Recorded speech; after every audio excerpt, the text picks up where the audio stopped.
This is Melissa, and it is the 29th of October, 2023, and I hope that you are all doing well. At the end of the Redux that I put up last week, this was one where Alan was speaking with Jackie Petru on her Sweet Liberty program, and she was talking about the artificiality of cities and hoping that people would take advantage, just get out of the city every once in a while so that they could begin to think. And Alan said, well, their time is running out because the agenda is there.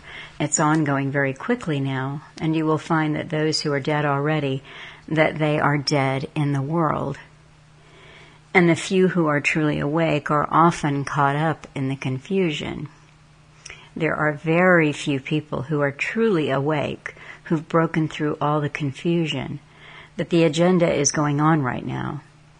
Seti, the Egyptian pharaoh Seti, was the one who put into effect the long-range plans to lobotomize the public, and that's why you have Seti.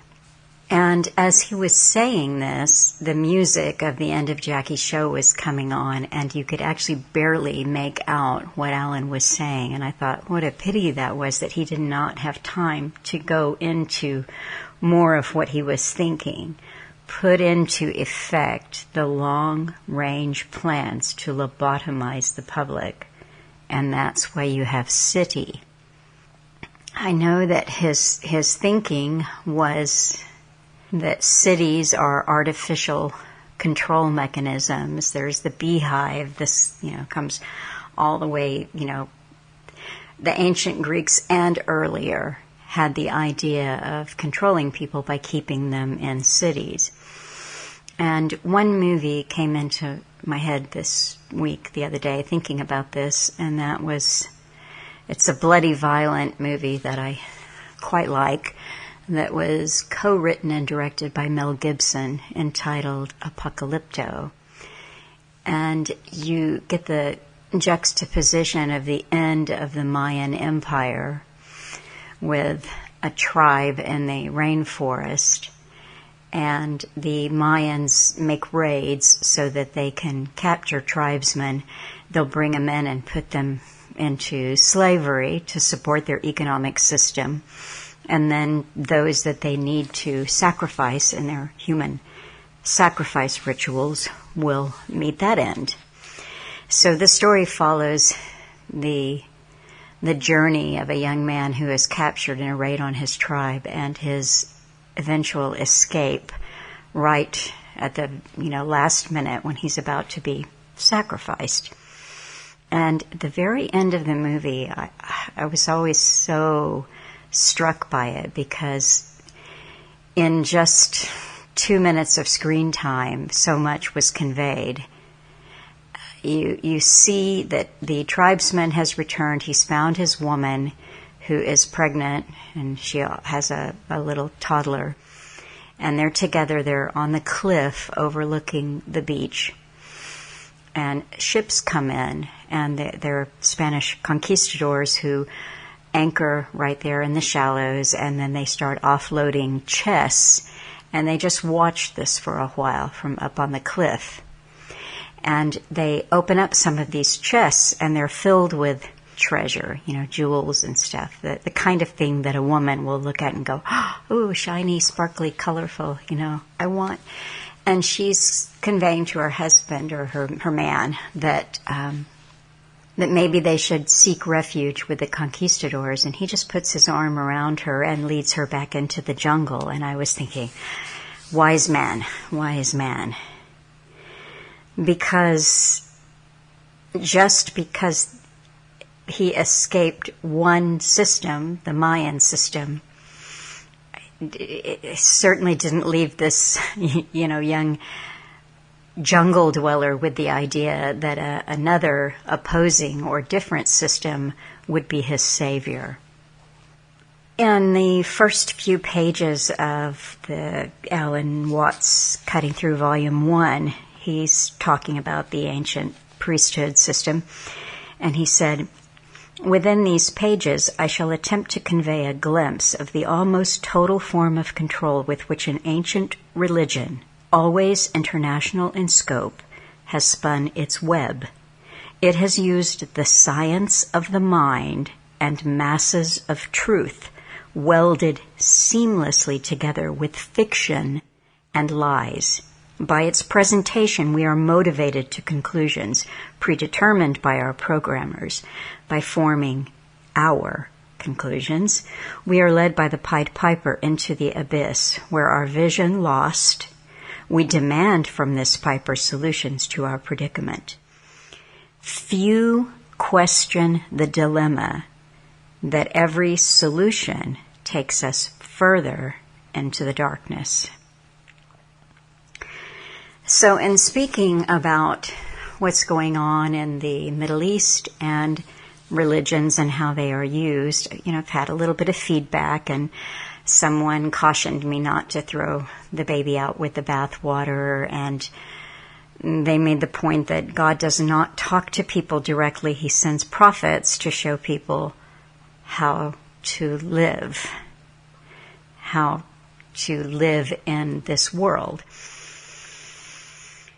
And, I wrote back that hopefully the important thing that we can do, that I want to do, is to encourage people to be able to freely communicate back and forth, to think outside the box, but not have to be, I don't need to be wrong so that you're right. That kind of hopefully a respect for one another's opinions. And I agree with him. I don't want to throw the baby out with the bathwater. And Alan would not have either, but he also couldn't unsee what he saw or unlearn what he knew.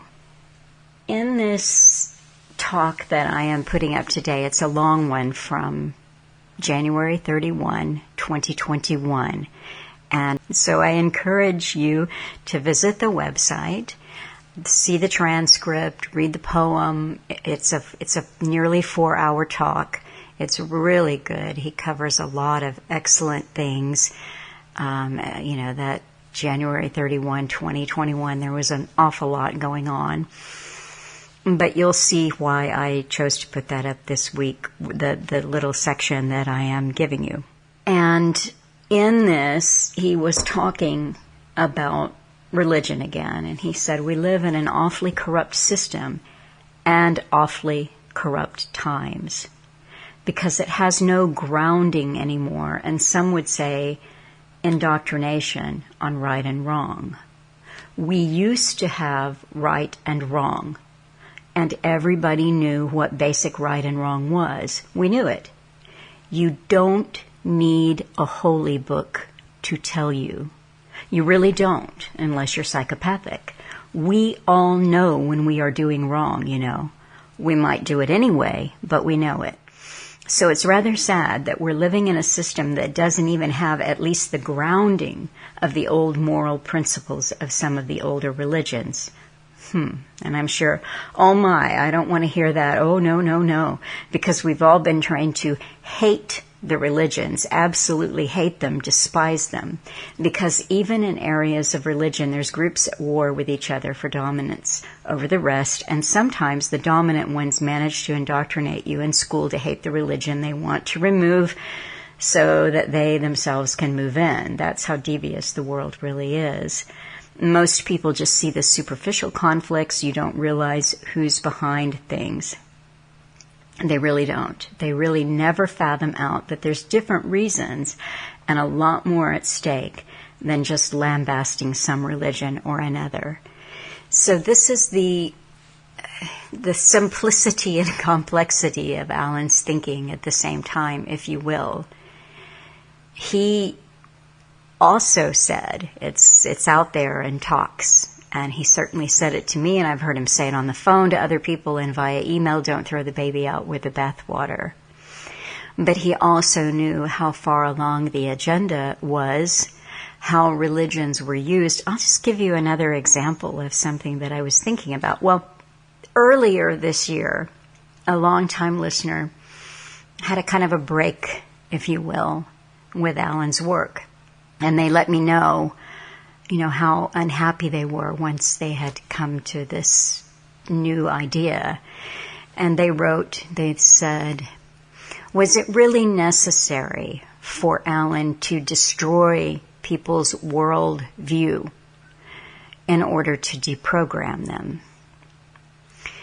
Now, what was going on was that this listener had decided that they were going to convert to Catholicism, and they felt after a re-evaluation of Alan's talks and work that he was bashing religion.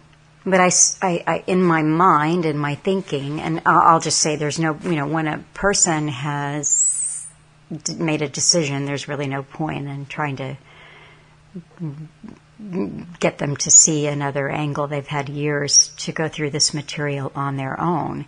It's also interesting, I'll say, that, Alan over the years heard from many people who said things, I can remember one right now who said, I have recently converted to Catholicism because of listening to your talks, and I want to thank you. So you see, Alan would say, people will say that they are looking for truth, but what they're really looking for is something that confirms or supports what they have already chosen to believe. So I find his talks and his thinking to be universal, and in no way did I ever feel that he was bashing religion. He did talk about all religions as control mechanisms, but so there is the complexity. He was speaking to the individual, and the individual has to navigate the control system that they are born into and sort out for themselves what is meaningful. And at another point in the conversation with Jackie that I put up last week, he was, just talking about, they were talking about pagans, and that, pagan beliefs and rituals weren't necessarily how they had been conveyed to us, that people search for a connection to what they think of as their creator or something that is bigger than them or beyond them, and then they go about trying to find meaning for themselves. And that is the way of the individual. This week, I happened to check in on the Book of Hours offerings. I haven't had a lot of time to follow what anybody is putting out, but Julie from Book of Hours put out what I thought was a really interesting talk entitled, Let's Talk About Israel. And there were some things that I learned. I am going to link to this talk. It's not that long, and you can listen to it. But there were some things that I was not aware of. She does a lot of speculating. And she said, I'm speculating. Now, this is a speculation. But she based her speculations on some real things that happened, some of which I was not paying attention to. One of which was that India bought Israel's port at Haifa for about $1 billion, and China is managing that port. So she had actually written a blog on this back in December of 2020, and I'm going to put that up as well, because it gives you a different way of thinking about what's going on there. And she makes a really good point that I think Alan certainly would have agreed with, which is, she said, this is business. This is empire building. This is business. So I will put that up for you. And then I was just listening to the different pieces of news that came out. The U.S. Secretary of State right now is a man by the name of Antony Blinken. And I've mentioned Antony Blinken before. He is a member of the Council on Foreign Relations, and he has spoken quite a few times at the Aspen Institute. Most recently, he spoke at the Aspen Institute Security Forum, and that is an important forum that happens every year. And let's see if I can find... I may not have that pulled up right now, but he spoke at the Security Forum, and I'll link to his talk there. But in some news coverage the other day, Antony Blinken said he was concerned about Al Jazeera, that is the reporting, the media group Al Jazeera. He was concerned that Al Jazeera's framing of the conflict could escalate tensions in the region. The report continued. According to the three attendees, Blinken said he gave toning down Al Jazeera coverage of the war in Gaza as an example of steps the Qatari government can take to do this. Blinken said he asked the Qataris to turn down the volume on Al Jazeera's coverage because it is full of anti-Israel incitement.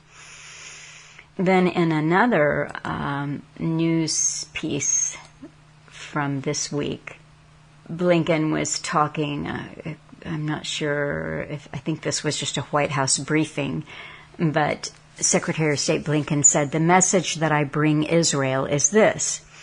You may be strong enough on your own to defend yourself, but as long as America exists, you will never, ever have to. We will always be there by your side," Blinken said in Tel Aviv. Okay, so there he was in Tel Aviv. "We're delivering on our word, supplying ammunition and interceptors to replenish Israel's Iron Dome alongside other defense material. The first shipments of U.S. military support have already arrived in Israel, and more is on the way." So, who is Antony Blinken? He is an American lawyer and diplomat.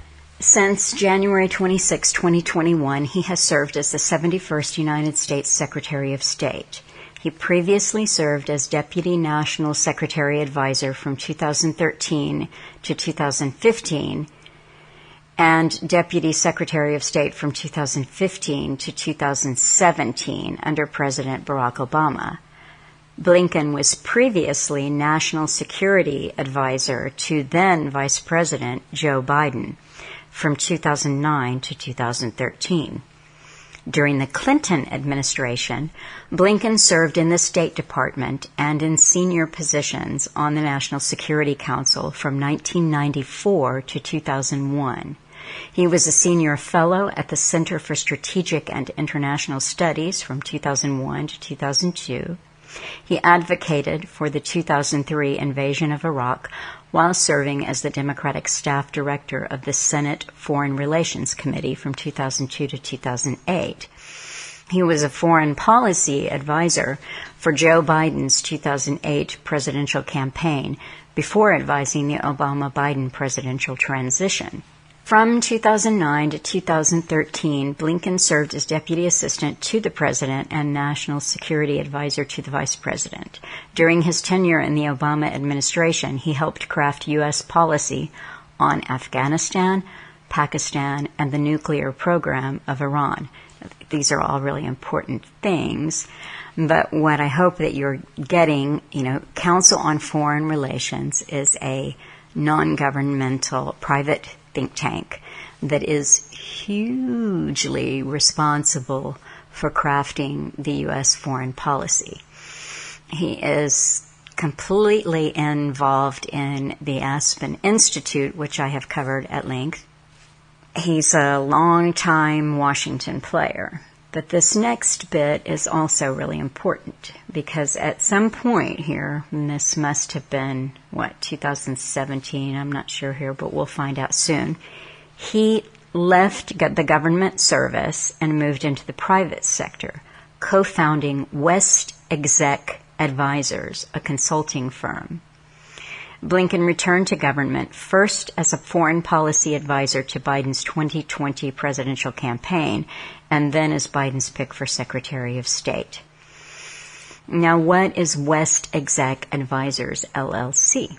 And this is a consulting firm founded in 2017 by Antony Blinken, and it lists 3 or 4 other people, all former Obama administration officials. Now, here are some of the people. I'm just going to mention a couple who have worked there. One of them is David S. Cohen. David Samuel Cohen is an American attorney who has served as Deputy Director of the Central Intelligence Agency since January 20, 2021, previously holding that position from February 9, 2015 to January 20, 2017. So that's 2 stints there at the CIA. Someone else that is listed there as working for West Exec Advisors is Jen Psaki, who was a political advisor under Obama and Biden administrations, and she was the White House press secretary under Biden until May of 2022. What else does it say about West Exec? In an interview with The Intercept, Flournoy, one of the founders of the company, said that West Exec seeks to employ people recently coming out of government with current knowledge, expertise, contacts, networks. The firm and its partners avoid becoming registered lobbyists or foreign agents so that they can re-enter government service without delays. It does not disclose its clients, whose names are restricted from disclosure by non-disclosure agreements. Okay, that is interesting. It is set up so that employees can freely leave government, go to work for them as advisors, consultants, and then go back into government. This wiki piece goes on to say, although West Exec does not disclose its list of clients, some have been reported. Its clients include Google's Jigsaw, Windward, an Israeli artificial intelligence firm, Shield AI, a drone surveillance company, and Fortune 100 types.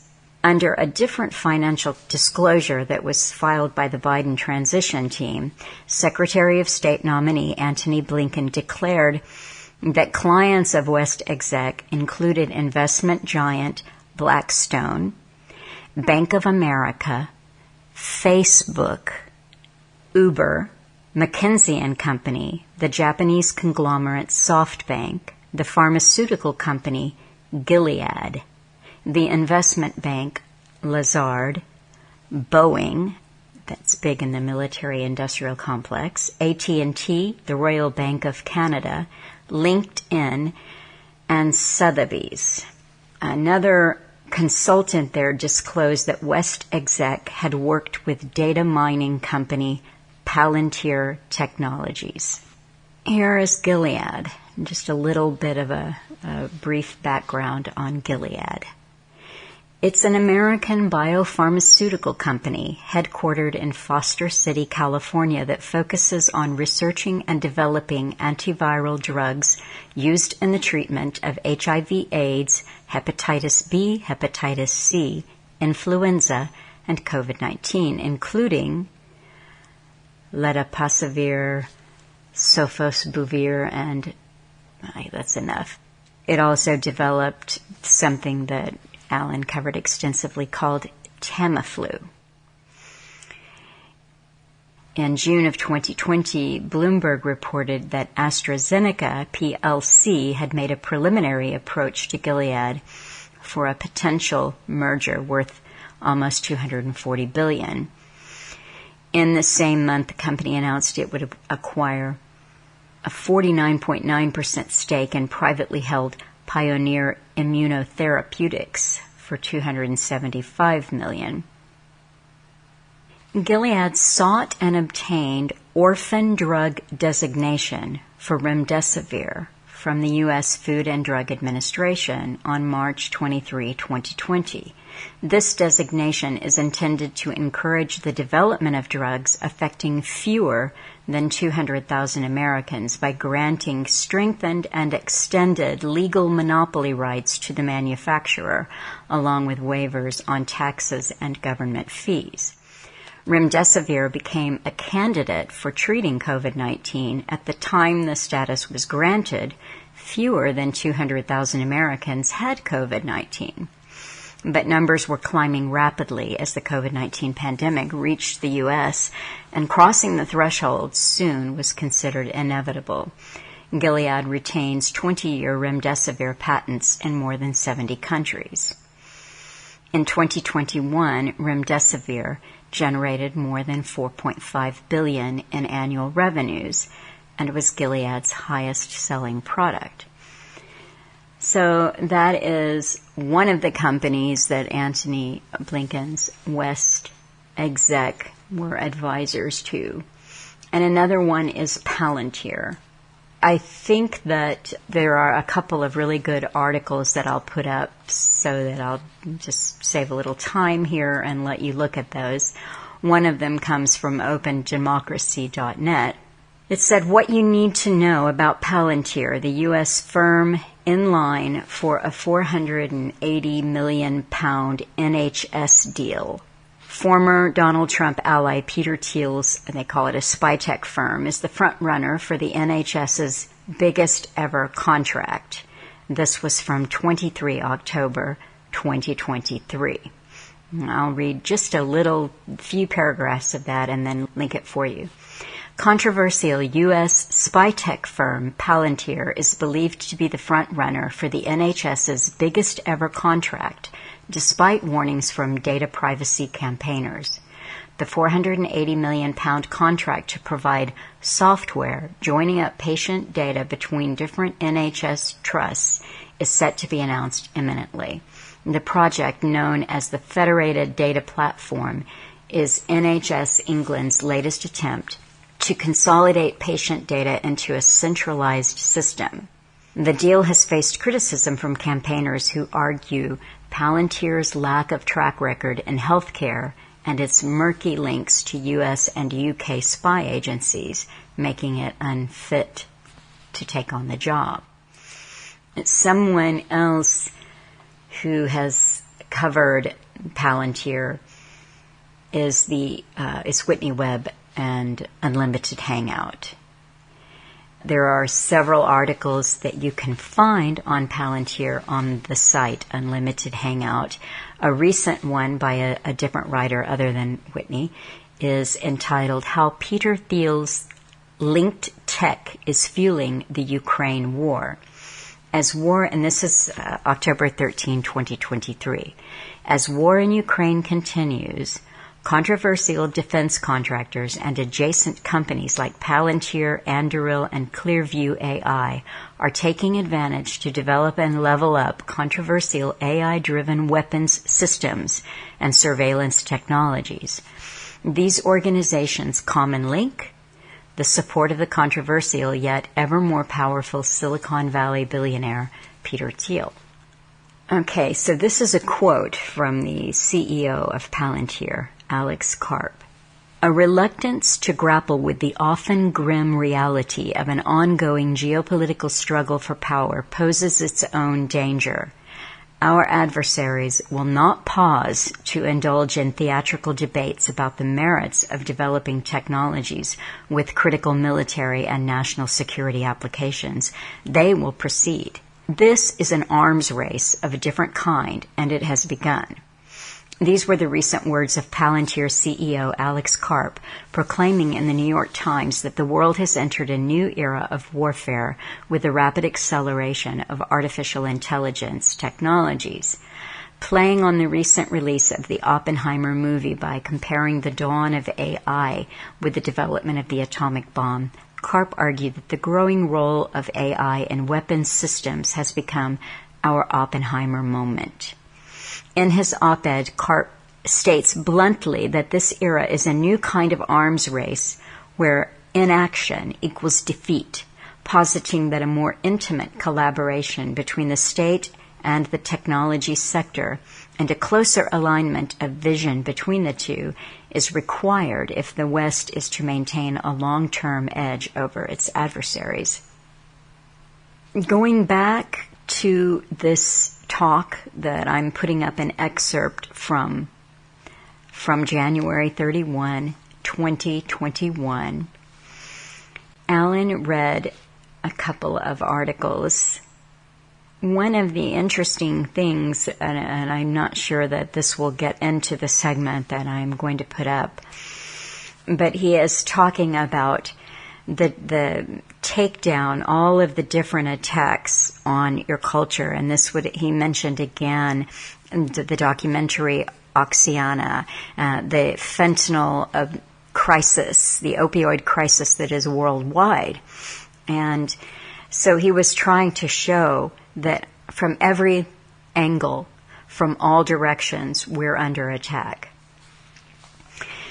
And then he went on to read an article. There were a couple of things that he read from, and one of them I'll try to source from Internet Archive, but this was originally published in the Globe and Mail, and it is behind a paywall, so I can't read the article for you right now. But this was what he read January 31, 2021.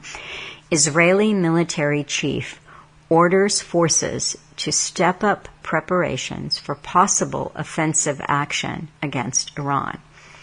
And then another article that he read is this: whether or not it ever made sense, the idea that Israel must remain out of Central Command was now clearly outdated. The U.S. Central Command, and this is in other places you might hear it referred to as CENTCOM, the U.S. Central Command has just announced, this was 2021, that its area of responsibility has been redrawn to include Israel. This action will strengthen the U.S. military posture in the Middle East and improve U.S.-Israel defense relations. We wrote a September 2019 report sponsored by Hudson Institute and the Maritime Policy and Strategy Research Center of the University of Haifa. Now that's kind of interesting there, because Haifa is the port that was sold by the Israelis to India. So, a 2019 report appears to have been a key source of the idea. Our report noted that from the U.S. Central Command's inception, its area of responsibility was the greater Middle East, but did not include Israel. Israel was assigned to the U.S. European Command. The rationale for the strategic gerrymander was concern that Arab states might cooperate less if Central Command officers were in regular contact with Israelis. But the Middle East is changing. Arab officials from Saudi Arabia, United Arab Emirates, Bahrain, and elsewhere now openly talk of Israel as a strategic partner in opposing Iranian aggression, Islamic State, and other Islamist extremist groups. Whether or not it ever made sense, the idea that Israel must remain out of Central Command was now clearly outdated.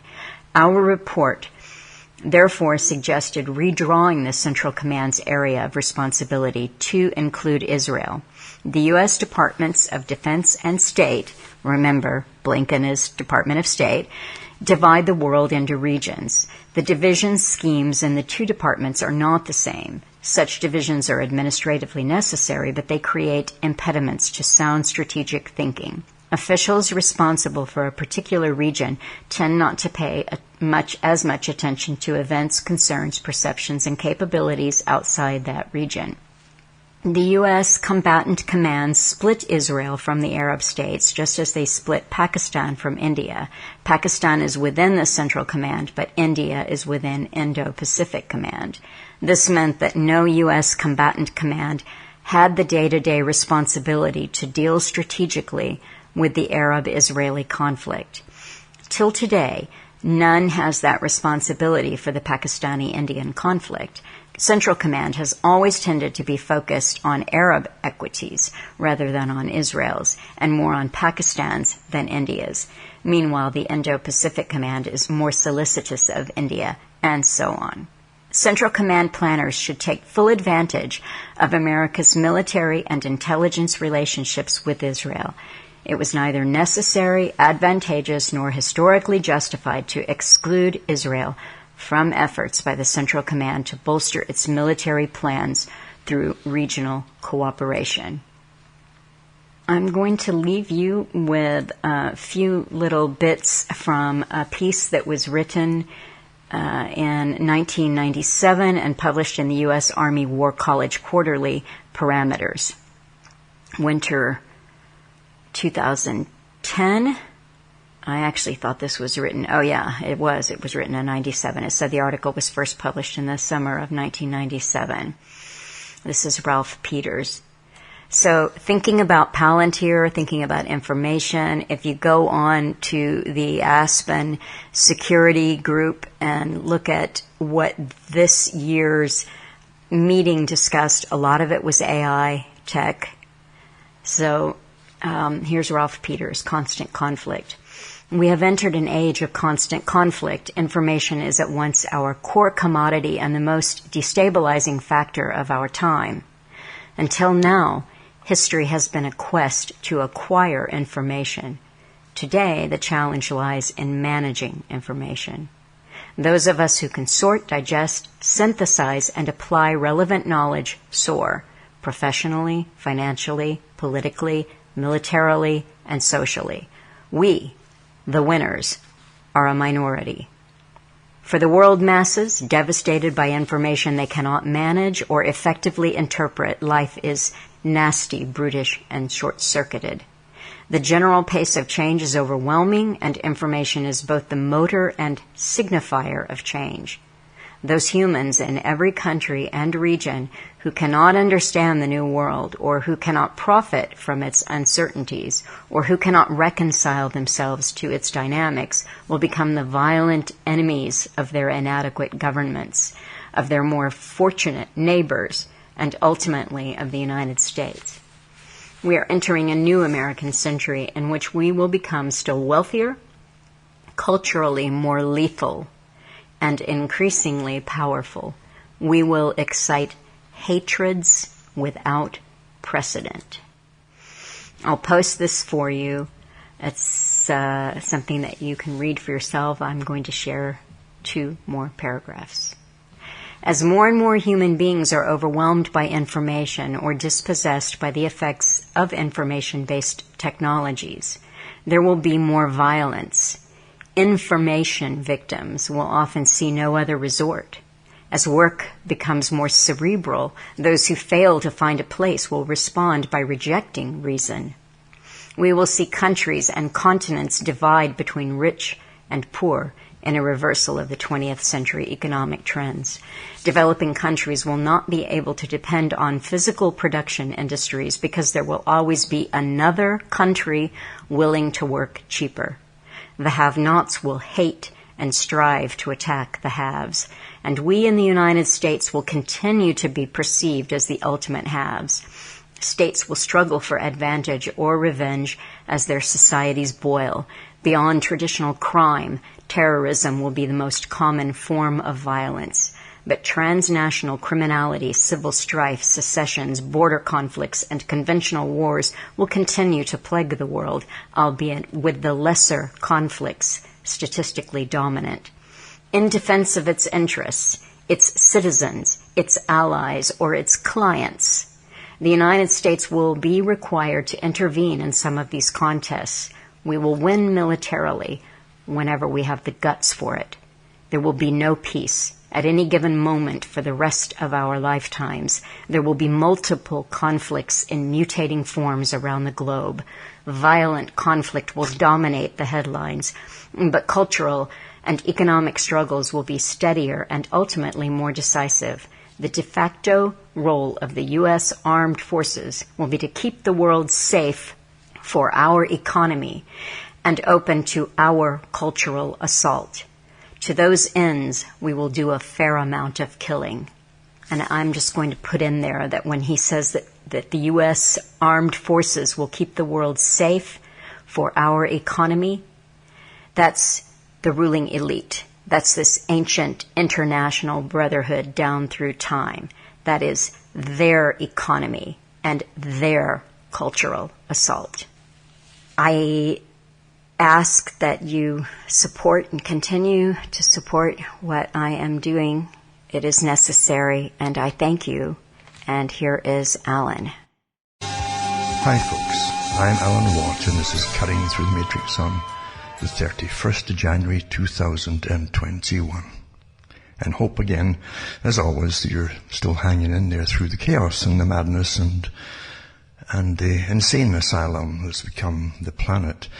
Not by chance, of course, but by design and by lots of planning, because we're living through the truly biggest psychodrama I think we've had in history. All wars, for instance, have much more to do with the building up of wars than you're ever told in the history books, at least in the time. If you live through it at that particular time in history, 100 years later they'll tell you all the added things that didn't bother to tell the previous generation that went through it, of how things were built up and designed, and how countries wanted to get into wars and things like that for long-term goals and agendas, which they never tell the public at the time. They always tell you that it's something very simple. You know, a bad man over there rattled his saber and we rattled ours and the war started, and nonsense like that.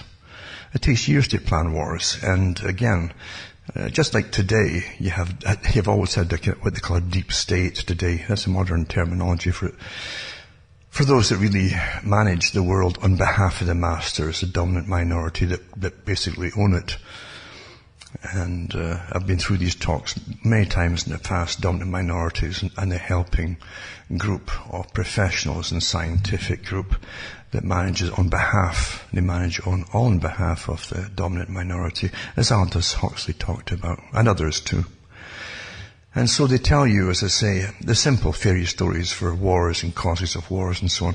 We truly live through lies our whole life long, and all kinds of areas, in fact. It's like unemployment levels. So you've always been through it in every country. And statistics, you know, like FDR said, there are lies, damn lies, and then there are statistics. Because with statistics managing all kinds of problems, in order to explain the problems through deception, that they're fantastic for deceiving the public. They're awfully well done, and lots of cons involved. And again, as I say, you can get degrees in areas like that deal with statistics, etc. Because government uses departments of statistics all the time in all kinds of areas. To tell you about the best healthcare system in the world, you've got the best financial system, their own stats prove blah, blah, blah. And stats prove that unemployment's down this. You know, all this nonsense as they juggle the unemployed onto welfare rolls, then onto retraining rolls, temporary retraining rolls, and then back onto the dole again. This has been going on your whole life long. You live through such deception. And again, if it wasn't for all the massive entertainment we get, people would have more time to think and complain about it. So it's a great thing that you get. The more you're deceived, in fact, and the worse things become, the more entertainment you get, very cheap entertainment. That's not by chance. Especially when you see that the billions of dollars the governments have used of our tax money to support mainstream media that used to be called newspapers at one time. And now they have their sites instead of having the actual paper itself. It's the same companies, same corporations, owned by the same moguls, which are really maintained by the government. Because no one reads them anymore, except through crisis. The agenda is awfully good for creating crisis, and folk dive into the papers to try to find out what's going on, you see. And they're deceived even more, naturally, because they're all on board with the same one agenda. And so it doesn't matter what you look up, you'll find all kinds of authorships, but you'll see the same handouts given to the press. They're just the same, exactly the same ones, handed out by governments, and it's printed straight into newspapers. Or one of the many organizations that is owned and funded by Bill Gates, as an example. Because that's how you buy news. You create it. You create it by owning the companies that put it out. It's quite simple, isn't it? And but the public, again, they lose their sensibilities through fear and a terror campaign, a campaign of terror upon the people through media propaganda, and by using behavioral insights teams and psychologists and the SAGE units. They already gave handouts to the journalists last year, remember, which were printed in the newspapers, and some newspapers by the journalists who were given these handouts by the team that was to advise them on how to put stories across to the public, and they were told to exaggerate the stories, give bad news, etc., in order to create anxiety, to raise anxiety within the population so that the people would comply. It's not astonishing. Your tax money funds this kind of stuff.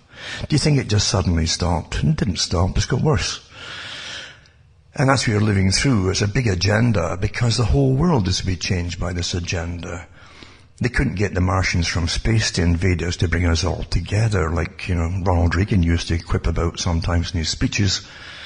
And they used to give you, again, statistics of how many times he mentioned that in his speeches. If only we're invaded from an outside force, We'd all have to come together to fight it. The whole world would be in peace, unified to fight something else rather than fight each other. And you had the same thing with Mackenzie King in Canada, who said it in the 1940s. Exact same. I got it here somewhere. It's actually a newspaper clip from the time that someone had sent me. It's not a copy of this actual one. When he said the same, this has been an old agenda, you understand. And over you have the same thing cropping up. If only, if only, if only. Then you had the movies like The Day the Earth Stood Still and The Martian, or whoever it was, came from outer space. To see, who did you want to see? Scientists at the United Nations. The UN, the ones who were supposed to be there to create world government, you see, that was the idea of it. And lots more like that too since then, in fact, on the same theme. They give up all your sovereignty and join together under a global structure, which was set up by the same structure like the Milner Group that became the Royal Institute for International Affairs. So it's also part of the CFR branch. They belong to the main one in Britain. And all the other names that they've changed over the years, to include the one in Canada, which had changed again not too long ago. As soon as you get to know their names, they keep changing them, like will-o'-the-wisps. It's the same organizations. And also the ones for the Pacific region as well, and the Far Eastern Pacific region, all lumped together for trading blocks. They gave us the free trade agreements. They set up China. They set up the European Union. The members of the CFR openly boasted about drafting up all the legislation and working feverishly towards it for the unification of Europe under a single governmental system. That was the whole plan of it. They wanted to do the same thing in Canada, starting with the free trade agreement and the NAFTA agreement and this USMCA agreement today. It's all the same agreement, with intention of unification with a singular type parliamentary system. And of course that's what held up before. The US still wanted its own government, really. And then talk about Fortress America. Well, we'd have to come together under a singular structure for the defense of the whole of the continent because of 9/11. That's what they tried then, Fortress America. And that kind of flopped as well, because the US still had a strong governmental sovereignty system. At least the people had. And that's waning now. So that'll bring its head up again shortly to push the same agenda now that the US appears to be weakened, you see. And I've said before, the US really doesn't have too much to do now, except to finish off a few countries on the list that was published in the 90s by the PNAC group and republished again a few times since then. And they want all those countries taken out, naturally. So it's going to be interesting to watch it all happen. And once your usefulness is over, believe you me, you will be left. You'll be wrung out like a sponge and left with a massive debt, and you'll fall backwards. And I've no doubt at all that's what the agenda is going to accomplish as well, because you're supposedly, even though money is all a joke, it's beyond a joke and it's a farce. special magical people are brought in. They can got a different way of counting than anybody else to manage the US Federal Reserve and every other country's central banking system. And you really think you're going to pay off all this trillions and trillions of dollars that doesn't even exist, but they just put blips on the screen and that's put into your account and that's it for the bank, for the country. But you really think you're going to pay all this back? It's not expected you could ever pay it back. Even if it was possible, you could never do it actually. They'll never allow it to happen because debt is a form of control. You understand that much, right? That's what its main purpose is. Enriching those that lend it is only secondary, but power comes from lending the cash out in the first place, being the boss, because you now have the power as governments come to you to borrow more and more and more. You got the power to sink them overnight if they don't comply with your demands. And it's always social change demands that they want. So again, you're living through a fiction. We can only go through this fictional existence with the incredible indoctrination we get, starting with your parents who were indoctrinated before you and who think that's the whole, everything exists the way it is because it's natural and real, etc. They really believe that, most of them. Unless I've had personal experience walking up against invisible walls that shouldn't be there in your imaginary existence. But the walls appear very quickly. They jump up like gates coming, like big bars coming up from the ground as soon as you break one little taboo, knowingly or unknowingly, and suddenly you can't go any further in that direction, basically. You'll get warned off at the very least. And that's how the world really works. You have no idea across the planet how many millions of people are employed to observe you and monitor you and manipulate you. Every country's got banks and banks and banks of these behavioral insights teams, characters with their behavioral degrees and sociology and psychology, and all for social change, you see. Manipulated change, desirable change, always they'll always put it under the guise of for the public good, right? But you still vote and you think it's just incredible how well it works, you know. Really, isn't it? People keep voting and voting and voting for the same system that obviously has leaders that don't run for election. The leaders decide who's going to get in. And they just swap them around every so often. We'll give you these guys this time and these guys the next time and so on and so on. But the same main agendas continue. And right now, of course, you see with Biden getting back in and at least being the puppet for a while before Kamala takes over, because that's the whole point of bringing him in. She could never have gone in her own anyway. Neither could he actually, but it doesn't matter. It really doesn't matter who they put in front of you. But they're on board now, and they'll obey their masters. These supposed leaders, they'll obey their masters and get the wars all going. You see it all getting ramped up already for the continuation of where they kind of didn't leave off, but at least they quietened it down a little bit, you know, across Syria and Iran and different countries. But they're right on track again. They're bang on target as we continue the same agenda. And if it was his job, if he'd been told, look, this is your job, Donald, you know, make sure these wars continue, and if he did that, he'd have been fine. But the elite masters themselves had him play a different role, you see, because you see, they want a massive change. And you've got to first disillusion the people, win them over to follow somebody, then disillusion them completely. So you're disillusioned with the system, and you will put up with a more totalitarian, authoritarian system. And that's what this is all about right now. And the complete destruction of everyone's economy, that's the big one, right? Which is a wartime scenario. You destroy the economy of your enemy, and you flatten them, and you've got them on their knees. Huh? And then you rebuild again. They call it rebuilding back better. This is the whole agenda for the 21st century. The whole century getting rammed through quickly. Not just 2015 part and 2030 part and so on, 2045 part. This is much, much more getting rammed through quickly under a wartime scenario. And so they're not going to let go and back off because of it.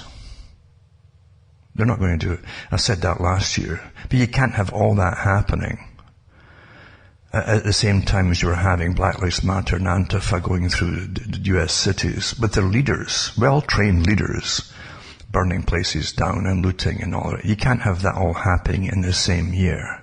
Huh? Doesn't happen like that. It really doesn't. Huh? And nothing is allowed to happen without the master's consent at the top. In fact, even by their order, in fact. It doesn't happen otherwise. Believe you me, you're not living in a system that the sporadic things just happen by them. It doesn't happen. It doesn't happen. The top intelligence leaders, you call them leaders, they're almost like CEOs of companies, really, and that's essentially what they are. In the US and Britain and other countries, all came out, Israel too, all came out at 9/11, and they said it's impossible to pull off what happened on 9/11 without leaving an incredible electronic trail through chat and all the rest of it, all the techniques that used to, and everything is monitored, has been monitored completely, even before they signed the deal in 1995 to monitor the Americas. Everybody in the Americas is completely monitored by backdoors into their phones. That meant even landline phones and everything else, and fax machines and photocopier. Everything was equipped with backdoors into them, etc.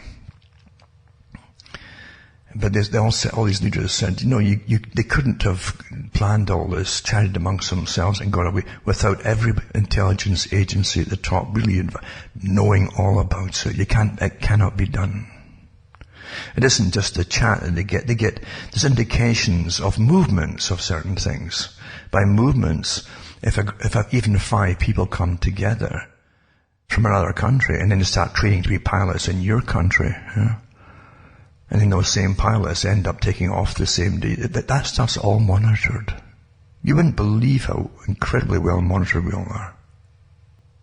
So yeah, you believe in me, you can't make history. This is not the 19th or the 18th century, where you could mount an attack on, say, a country with a few ships, sail into a harbour and blow up a whole bunch of the enemy's ships resting at the harbour, and get away with it. Do it in the middle of the night.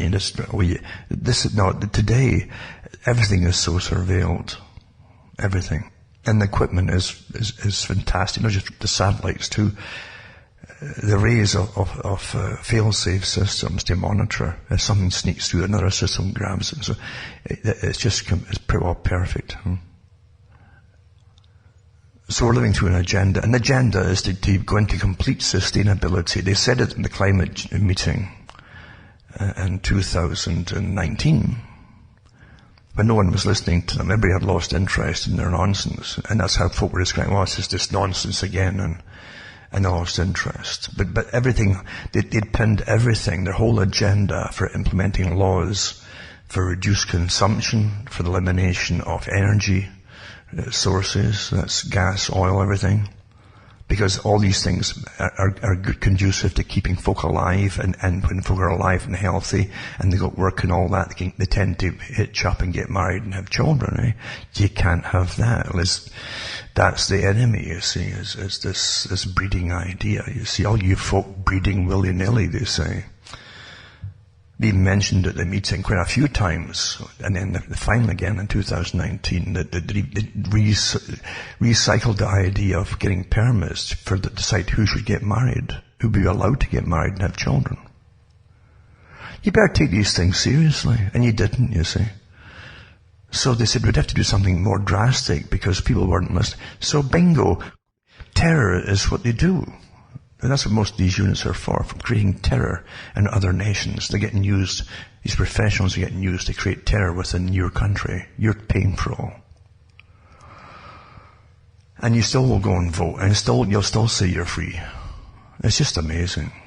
It really is amazing that folk can't catch on to this and get fed up with it at the very least. And keep going, and they'll keep voting again, They really will. You can't help most people because their indoctrination has been so perfect, really. And there is such a thing as perfect indoctrination.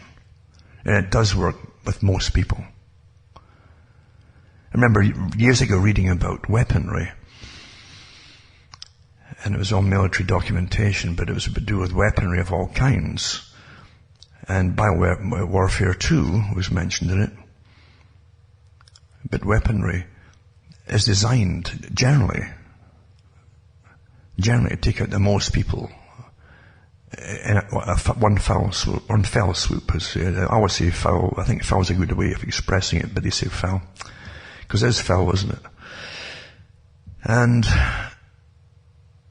it's underhanded, and it's generally surprise type, stealth type strike. Especially the quiet weapons, or silent weapons for quiet wars.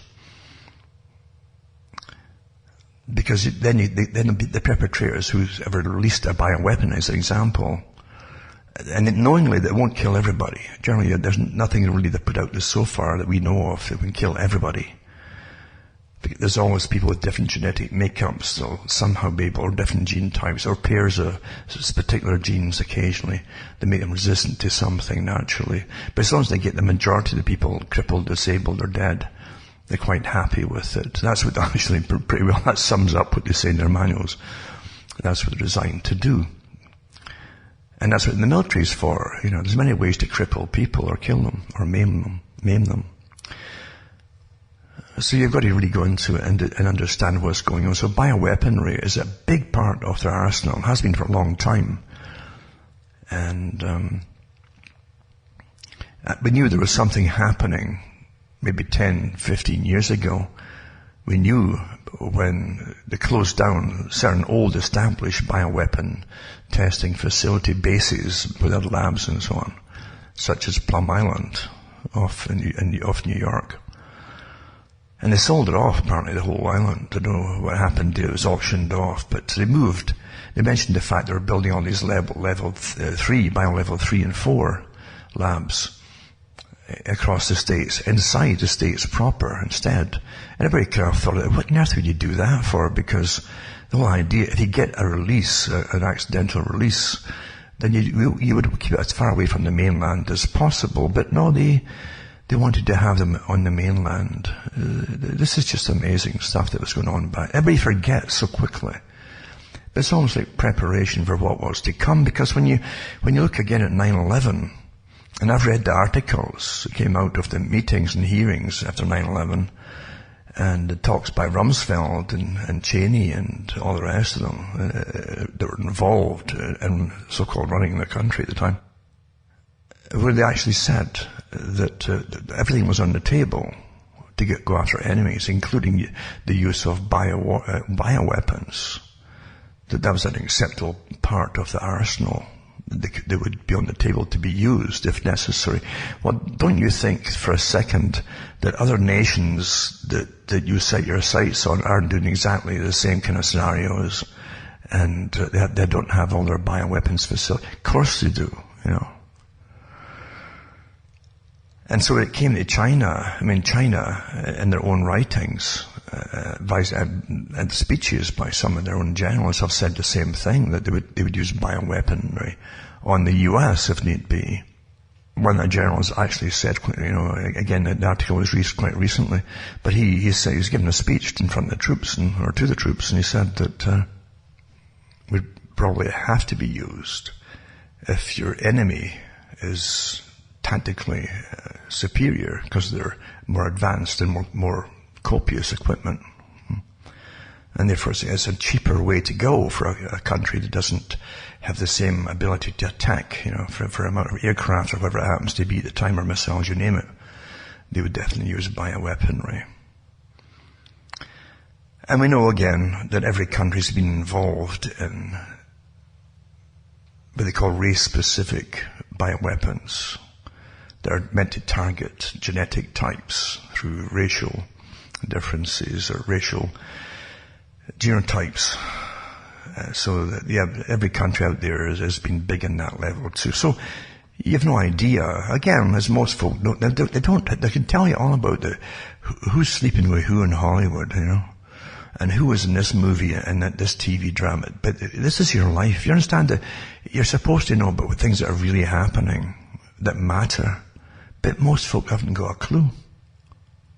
They've gone through their lives like children. And that's exactly what they said in their writings in the 40s and 50s. We'll create people who are perpetual children.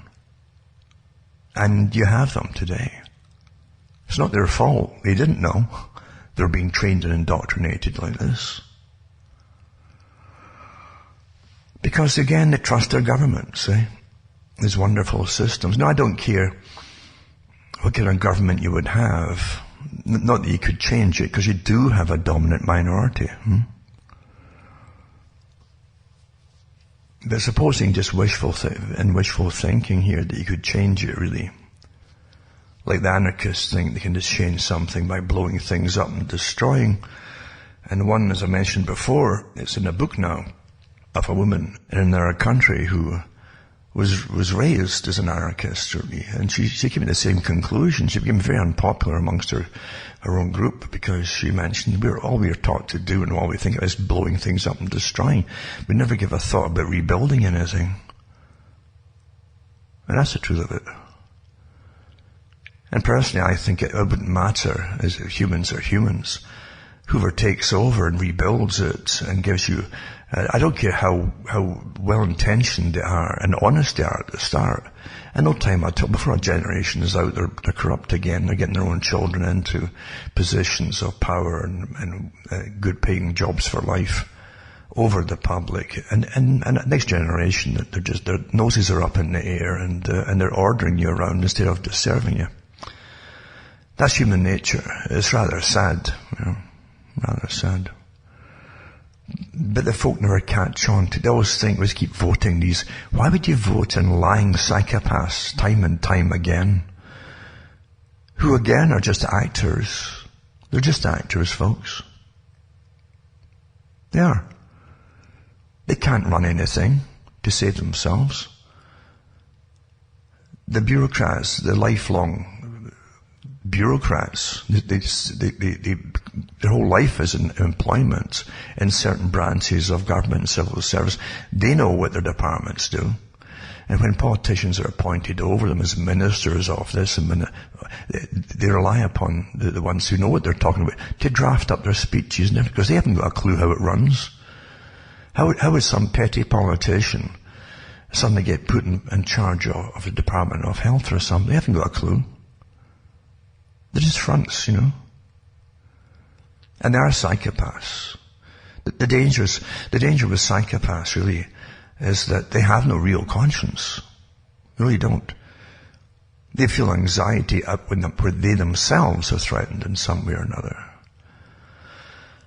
And their cushy existence, but they have no problem serving masters. They'll demand horrific things be done to the public. They have no problem with that at all. I don't care what country it is, by the way. That's what psychopaths do. Psychopaths have been well studied, and regimes have been well studied. And the psychopaths that run totalitarian regimes worship the rank above themselves, worship them. And they're brutal to the ones just beneath them. It's like being kicked down the steps. Someone kicks you, it's higher than you, and then you kick the one below you. And that's the psychopath that runs in bureaucracy and in governmental positions. And all their speeches are written for them. You'll never really know what they're really like, except through body language and their expressions and so on. But their speeches are written for them, and they do what they're told and get well paid for it. Why do you think they're so well paid for doing nothing? Why do you think that? Why do you think in the US they allow them to, in the Congress, to use the tips they get, or the government's going to invest so much in this country over there, in this particular area, or water development, or some kind of industry, and meaning that the taxpayers in the US are going to fund it into existence like public-private enterprise. The public pays for it through their tax money, and the corporations end up with the profits. They end up owning it. So they get insider trading deals, and they're allowed to do it in the US. I remember when they changed it, when I think it was Bush was in or Obama, I can't remember, but actually changed it and allowed them to invest and on the tips they got from insiders. Our government's we're going to make sure, we'll all vote for it, mind you, that the government's going to back this little industry or this big industry enterprise in country so-and-so. So they pass it all, they push it forward, yeah, and then they've got investments in it. It's just incredible. It really is. Because once any big government invests in anything at all, even if they start losing money, and even if it's scrapped after 5 years because there's so much corruption involved, they've made a fortune in the 5 years because the government keeps throwing money into black holes when there's massive corruption involved and they're behind it. Any other corporation that had corruption in the first year would fall flat on its face. Government will never admit it's wrong, so it just keeps plugging the holes with more cash. We live in an awfully corrupt system, and awfully corrupt times, because it has no grounding anymore. And some would say indoctrination on right and wrong. We used to have right and wrong. And everybody knew what basic right and wrong was. We knew it. You don't need a holy book to tell you. You really don't. Unless you are a psychopath. We all know when we're doing wrong. You know. We might do it anyway, but we know it. You know. So it's rather sad that we're living in a system that doesn't even have at least the grounding of the old moral principles of some of the older religions. And I'm saying, I don't want you to hear that. No, because they've all been trained to hate their religions, absolutely hate them, despise them. Because even in areas of religion, there's groups at war with each other for dominance over the rest. And sometimes the dominant ones manage to indoctrinate you in school to hate the religion they want to remove, so they themselves can move in. That's how devious the world really is. Most people just see the superficial conflicts. They don't realize what's behind things. They really don't. They really never fathom out that there's different reasons and a lot more at stake than just lambasting some religion or other. It's all culture wars. It's to do with culture wars. And if you've got a dominant culture in the public, never mind the dominant minority, but the dominant culture, and you want to supplant and take it over and dominate it, you've got to destroy it.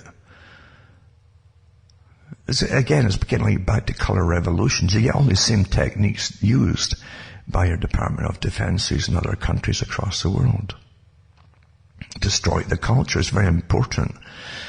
And most of the Western wars upon the West have been internal and cultural wars. The folk they were taught it was progress. Any enemy can teach you what progress is because they're awfully good with words, you know. There's departments. It's boring really, but to me it is annoying because I've read it so often and I've talked about it so often too. But you have whole departments that screwed. They're just like the ones in the movie industry where they go over a script. And when they get a set in a room or something like that, all set up, there's nothing that isn't debated that you're going to see in that room. From a book on top of a piano and the title of the book to what they're wearing and what. Everything has to be exactly right for the psychological impact that stays with you and makes an impression on you. So everything is closely debated and discussed with teams. And they've got to have continuity of the script. You can't have the person, or a few of them, in a room, right? And someone shoves somebody and a vase gets knocked over and smashes. And the next scene, as they're all kind of making up and shaking hands, the vase is intact again. You know, you can't have that. So you've got continuity. It must blend in with what you saw before. This is how it's all done in the movie industry and television. But that's how it's supposed to be done in real life too, you see. They try to make sure that things flow. And when they don't flow properly, you get people asking questions. Oh, wait a minute, I thought you said so. And that's what you've got all over the map right now. So it's a big agenda, and that's what we live through. This is the big agenda. And you will get famine, because they're closing down the world's farming industry. As Bill Gates buys more and more farmland, he's one of the biggest landowners now. That's just coincidence. They didn't foresee this coming, for goodness sake, eh? The man who has patents out on different veggie burgers and things. The worse it gets, the more they club together, the crooks club together. They've got to club together. See, this is the whole thing with the Cold War being over. Under the Cold War, and even before the Cold War, countries used to always point at some other countries as their enemy, whether it was a Cold War or not. And say, oh, those people, they wouldn't believe how they treat their people, you know. And they got police states. And the police are brutal. And they swagger around and beat the people up and torture them. When that's gone, you see, you forget very quickly, isn't it? See, you think of it, and then gave the police authority to see them swaggering around and attacking people protesting. And it depends who you are protesting, doesn't it? That happened in Toronto recently too. And you literally see a swarm of cops diving on one person. So a swarm of them. What happened to law and order? What happened to the rules here? And what happens when some folk can protest and other folks can't, depending on a few other things, of course. But it's rather obvious, isn't it? And the cops, unfortunately, are too keen to get beating somebody up because they can't beat other groups up. So they beat this group up in Toronto recently, who are protesting against the lockdowns, right? Which is their right, supposedly. But you see these cops literally like a swarm. This is the sort of stuff you used to see in Latin American dictatorships. Exactly the same. Not like, but exactly like that. You see? Exactly like that. And it's going to get worse. And people really do expect to be told by the authorities everything. Like Brzezinski said, surely the public will be unable to reason for themselves. They'll expect the media, because they've been trained to think it's authoritative, you see. Not private business. They'll expect the media to do their reasoning for them. Not just their thinking, but their reasoning for them. And that's happened. Very effectively. So that's your reality. Your reality is given to you, and it has been on your whole life long. And folk will fight you, and no, I make my own decisions for myself. I decide, and I humour them. Okay. You know.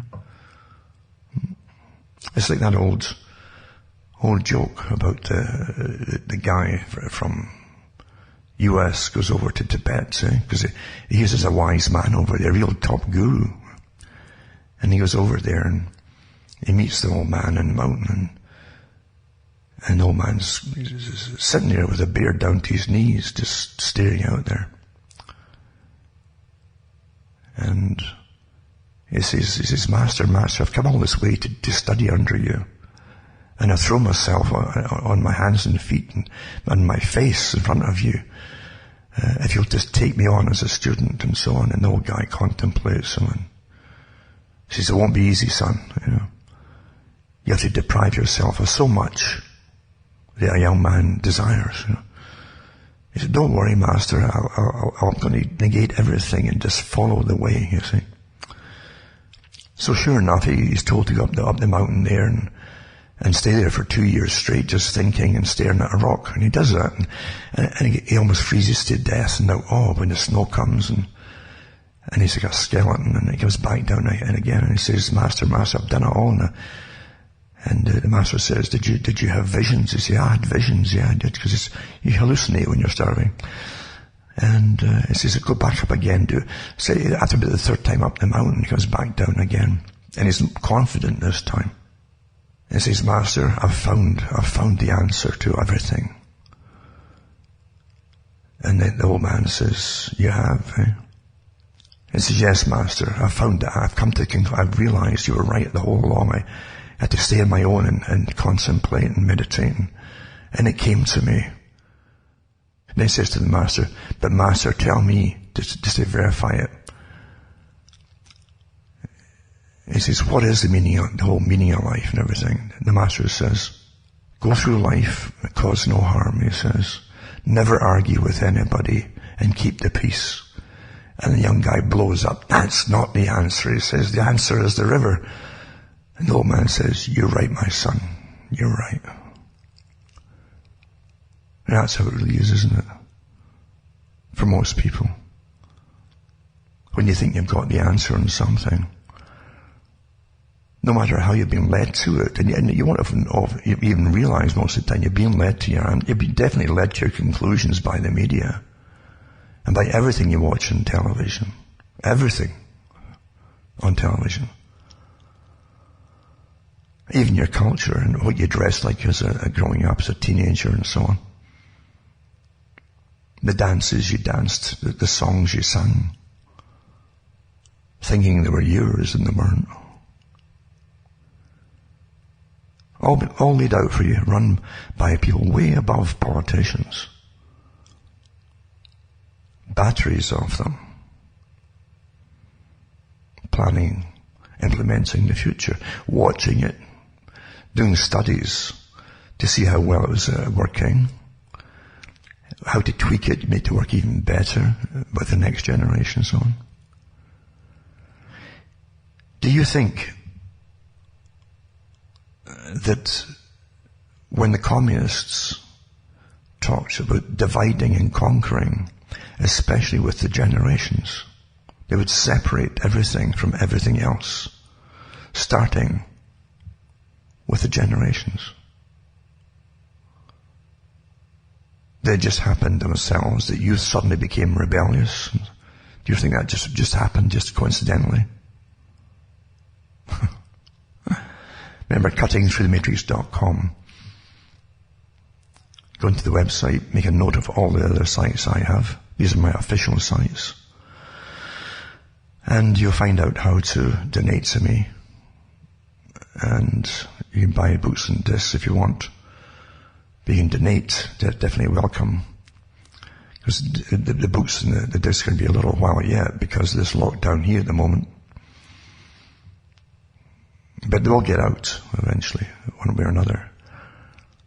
So cuttingthroughthematrix.com and send cash even, MoneyGram, and a personal check. It's fine too.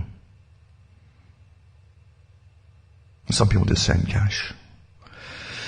And that'll help me just keep ticking along as we go through the biggest change your life is ever going to experience. This is it. This is the big one. This is your true world war. I hope you understand. It's a war on the world. So send a few bucks my way because it's very important. And it's a battle. It's a battle as I watch all these, a myriad of bloggers just come out of nowhere with all the cash behind them and big money and so on. And I pretty well know where they come from, but there's no point talking about it. No point really.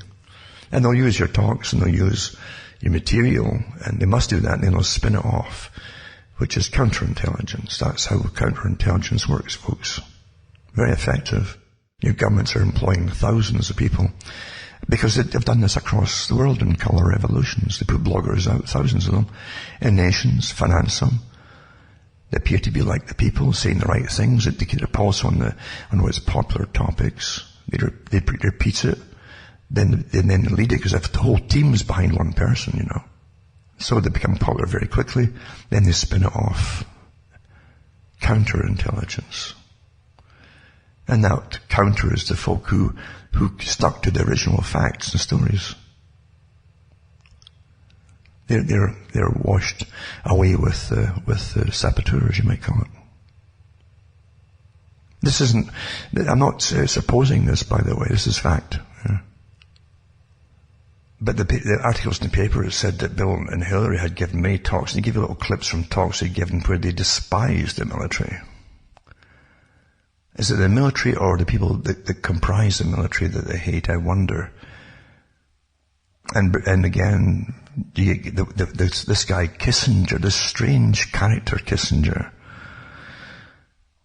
who said, openly, honestly from his, I'm sure he's very honest about it, he was saying that the military they're comprised of dumb, stupid animals who are used for foreign policy. These are his words. So they don't mind using those dumb, stupid animals for foreign policy. Then they're going to use them again in this coming wars until it's all finished. Then that's you're done for. And unfortunately, it's true, we keep breeding the next bunch of troops and saying goodbye to your children for folk who literally call them dumb, stupid animals. If you can't be annoyed by that, at least annoyed, or at least a little bit indignant about that, well, it's tough luck, I guess. Maybe everything that they say about you is true, What can you say? If you've lost indignation, what do you have left? Sad but true. Sad but true. They really despise the ordinary people, and especially the groups that they pull the military from. But they're so happy to use them all. That reminds me of Rome. See, ancient Rome did the same thing. Britain did it, of course, with this empire, and it would employ and create armies within countries that had conquered or occupied from the youth, and gave them smart uniforms in all the countries and discipline and scrub them clean until they looked, and give some self-respect, and suddenly they were all important. Then they would beat up their own people if need be, or turn on them if the paycheck was big enough, They never give them little medals now to make them feel better about it all. It's been done all over the planet, over and over and over. Ancient Rome did it, as I say. Greeks did it at one point too, though the Greeks really had a huge... Greece isn't just one big nation. It's got hundreds and hundreds and hundreds of islands as well. Some of them pretty big and big populations. So you're dealing with empires, as I say, one form or another, either one single big country or at least one base of a nation, and then the rest of them are all satrapies to an extent, which they call dominions. And eventually all empires get drained because they feed off of the countries that they conquer. The money that comes back and the resources that comes back from these countries doesn't go to the people who are the armies. It goes to the folk who own the countries. And when they get so greedy, they collapse from within, and the elite move out generally to the next place, and they use a fresh population for the same kind of thing. It comes over and over, leaving behind it these drained sponges that are squeezed dry, destitute, broken, and often invaded by barbarians, as they call it, because nature abhors a vacuum, as they say. But you can also send troops from the countries you've now moved into to invade, and they call them barbarians, and then do away with all the people that served you well for however long. Britain did the same thing, And then the US has been the so-called policeman of the world. That's a title. It's a cover to an extent too, because it's against everything that people think the US was meant to be. It was supposed to stay out of foreign entanglements, foreign wars, and also treaties. You see, treaties is how they draw you into these wars. Well, the US has done nothing but treaties since the time of before World War I onwards, at least.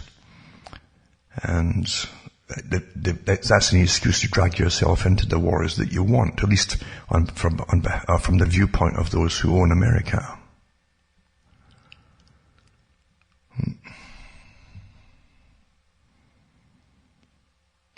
And they're about to do a whole bunch of other wars now to finish off the big famous list I've mentioned so many times that has to be completed. And whatever you think of Trump, if it's just another front man or whatever, makes no difference. The fact is, there was a respite almost for a while, not complete break away from the usual wars. But it gave them time to regroup and formulate their plans to finish off these wars, which are across, they're part, but we've got Syria to finish off. That I'm surprised it's still able to function. They've had mercenary armies paid by the West to hammer them for years. And they weren't boots on the ground. That was the big thing that was demanded at one point. Boots on the ground to finish them off. And that's where they're going to go now. And Iran as well, As you well know, there are no threats, none of them are threats to the US. But it doesn't matter. And because they're going to phase out the petrochemical internal combustion engine, as they say, they won't really need all this foreign oil, will they? So it's for other reasons, as you know. And again, they need the dumb, stupid animals, that Kissinger talked about, to fill the uniforms and go off and finish all that off, you see. And then they can pull the rug out from the US and collapse it from within. All fits together as like chess pieces on the board. The only ones who can't see what's happening are the ones on the board, you see. The ones above it see what's going on, and it's step by step. Facebook is developing a tool to help advertisers avoid bad news, You want to avoid bad news, that's how it starts, So as advertiser, you don't want your ad being in something that's a downer, right? So it's the chaotic nature of the modern news cycle and digital advertising landscape has made it nearly impossible for brands to run ads against quality content in an automated fashion without encountering bad content. See? So the controls will help advertisers choose which types of stories they want to bypass in Facebook's news feeds. Then you give examples. Yes, but some fear these types of advertising controls will inadvertently push marketers away from placing ads around news, especially during breaking news. So it's a form of filter they're putting in too. And Facebook is committed to developing better industry-wide solutions for how it moderates its content through an industry coalition. Here's the thing. An industry coalition, and the link is here too, called the Global Alliance for Responsible Media. It's called GARM. G-A-R-M, GARM. And it says what they're saying, providing advertisers topics inclusion tools to control the content their ads appear next to is incredibly important, blah, blah, blah. So they'll be able to basically, in a coalition, basically, it's going to cut people out of the picture altogether. I guess in a form of censorship, obviously, isn't it? Isn't it? Deciding what gets seen, what doesn't get seen. Surely it is.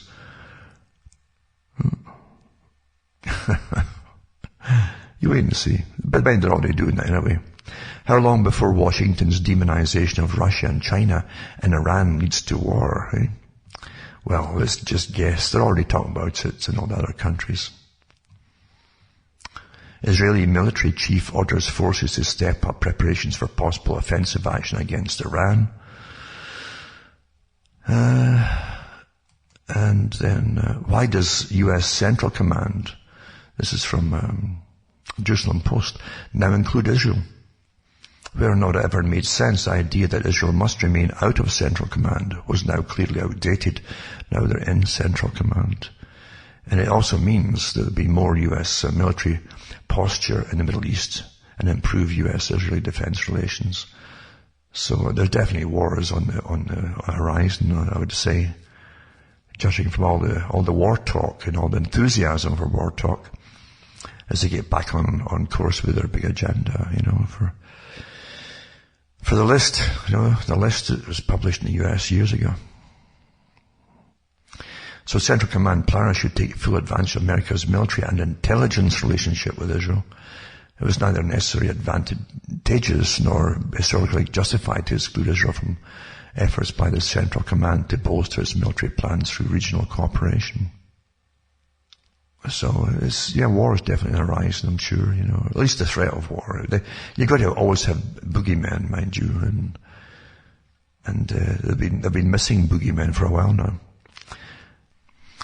Anyway, take care of yourselves. As I say, you got to get your little groups together. Just a few people, a few friends. For your survival's sake. Because if this goes on, it'll be the long term. They want it to be for years here. Until you're living in a regulated morning till night daily system.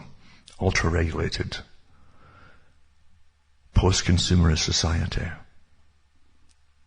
Not healthy. It won't be healthy. For all their talk of wonderful synthetic foods, it's not going to be healthy, folks. So you'll get it, even that, eventually, if they have their way. This is a big agenda, long in the planning, and spoken about characters who were more bold in what they were really after years ago when they published their own books. And they do not love you, believe you me. This is not for you because they love you. They rather despise you. These elitists, these eugenicists, they despise you, folks. Keep that in mind. And keep in mind, as I say, definitely get set up. Don't wait for government to hand out things out to you. You'll need to be able to depend on at least one fit person in a little group that can go out and do groceries. Something like that, because things will get worse. Restrictions on travel. You might not be allowed to travel more than once a week eventually for something. And then it'll be once every 2 weeks, every 3 weeks to a month. So you have to rotate each other to help each other out. And you understand where it's all going. That's what you've got to start doing now. Terrible times ahead. And they're crying gleefully at the top of how wonderful all this is and all the changes they can make that are on the drawing board. Wow, it's just wonderful. So take care of yourselves and send me a few bucks, cuttingthroughthematrix.com, the website, to see how to do it. From myself, Alan Watt from Ontario, Canada, it's good night. And by the way, my temperature last night was minus 25 centigrade, which is about minus 12 Fahrenheit. And it's been that way every night for the last few nights now, maybe a week, and it's not going to let up because of global warming, you understand. So from myself, Alan Watt from Ontario, Canada, it's good night. May your God or your gods go with you.